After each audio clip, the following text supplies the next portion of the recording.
प्रागविवास के लिए, क्योंकि यूनिवर्सिटी ऑफ प्रागविवास की फीस बढ़ चुकी है। पिछले बार 500 यूरोस था।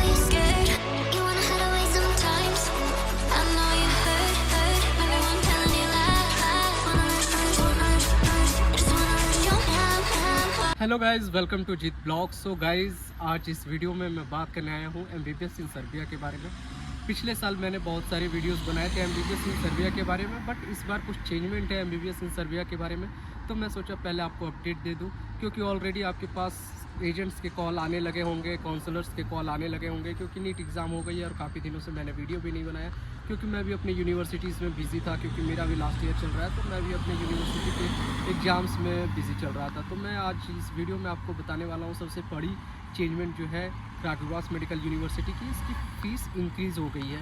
फ़ीस इसकी पिछले साल 5000 यूरो थी, इस साल 6000 यूरो कर दिया गया है। तो ये सबसे बड़ी चेंजमेंट है। और उसके बाद जो चेंजमेंट है क्या कि यहाँ पे बहुत लोग बोल रहे थे कि ब्लॉकेड है, ब्लॉकेड की वजह से क्लासेस नहीं चल रही है, वहाँ पे स्ट्राइक चल रही है। तो ऐसा कुछ भी नहीं है। जो फॉरेनर स्टूडेंट्स हैं उनके लिए क्लासेस शुरू से अभी तक चल रही थी, क्योंकि अगर हमारा ब्लॉकेड लगता तो हम अभी इस साल और नेक्स्ट मंथ तक हमें अपने डिप्लोमा मिल जाएंगे, जो कि फाइनल एग्ज़ाम दे के कम्प्लीट हो जाएगा। बट अभी तक क्या हुआ क्या कि अगर ब्लॉकेड हम लोग के साथ नहीं चल रहा है, बट वो सर्बियन स्टूडेंट के साथ चल रहा था, और सर्बियन स्टूडेंट्स के साथ भी अब ख़त्म हो गया, क्योंकि सर्बियन स्टूडेंट भी क्लासेस अटेंड करना चालू कर दिए। तो ये जो भी आपको बता रहे थे ब्लॉकेड के बारे में, तो उस पर ध्यान नहीं दे सकते। और वो ब्लॉकेड किस रीज़न से हुआ था, तो मैं ये भी थोड़ा सा आपको बता दूं। ब्लॉकेड का असली रीज़न ये है क्या कि ब्लॉकेड क्यों हुआ था। ब्लॉकेड इस वजह से हुआ था क्योंकि यहाँ पे एक शहर है नौबी साद। आप नौबी साद मेडिकल कॉलेज के बारे में सुने होंगे, उसका भी वीडियो मैंने पिछले साल बनाया। तो वहाँ की जो रेलवे स्टेशन था, वहाँ पे उसकी ब्रिज के आगे कोलैप्स कर गई, तो जिसकी वजह से 7 लोगों की जान चली गई। तो इसकी वजह से ये बात हो गई थी कि ब्लॉकेड, क्योंकि सारे गवर्नमेंट को चेंज करना है कि अगर ये पुरानी जगह को रेनोवेट करना है, इसके वजह से ये लोग बच्चों में आक्रोश आ गया और इन्होंने अपना धरना प्रदर्शन किया, जिसमें कि सिर्फ बच्चे ही नहीं कर रहे थे, उनके पेरेंट्स भी कर रहे थे। और ये जो धरना प्रदर्शन होता है इंडिया से टोटली डिफरेंट होता है यहाँ का पॉलिटिक्स। तो इसकी वजह से क्या कि यहाँ जब अगर बच्चे प्रोटेस्ट कर रहे हैं तो उसके पेरेंट्स भी साथ देते हैं। तो इसी वजह से प्रोटेस्ट अब ऑलमोस्ट ख़त्म हो चुकी है। मतलब मैं झूठ नहीं बोलना चाहता हूँ, 10% अभी भी प्रोटेस्ट है, बट लेकिन वो भी क्या है कि अब ख़त्म होने वाली है, क्योंकि अब वो पेरेंट्स और गवर्नमेंट में चल रही। जो स्टूडेंट्स बीच में थे वो स्टूडेंट्स ने ख़त्म कर दिया, क्योंकि सर्बियन स्टूडेंट्स की भी क्लासेस लगना चालू हो गए।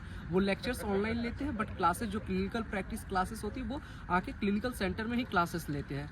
तो ये चीज़ है। और फिर मैं बाकी नेक्स्ट वीडियो में आपको बताऊंगा निस मेडिकल यूनिवर्सिटीज़ की क्या चेंजमेंट आई है। फिर उसके बाद मैं नौबी साद को कवर करूंगा। फिर उसके बाद आपको जिनको भी नर्सिंग करना है नर्सिंग का भी अपडेट दूंगा। तो इसी तरह सारी वीडियोस अलग अलग करके मैं बनाऊंगा, और कि वीडियो ज़्यादा लंबा ना हो जाए, इसी वजह से मैं इस सारी चीज़ इस वीडियो में कवर नहीं कर रहा हूँ। तो गाइस, वीडियो अगर अच्छा लगा please do like, subscribe, share and comment. अगर कुछ इन्फॉर्मेशन अभी भी रह गई है तो आप डायरेक्टली कमेंट कर सकते हो कमेंट बॉक्स पे, नहीं तो दिए गए व्हाट्सएप पे आप कॉन्टैक्ट कर सकते हो।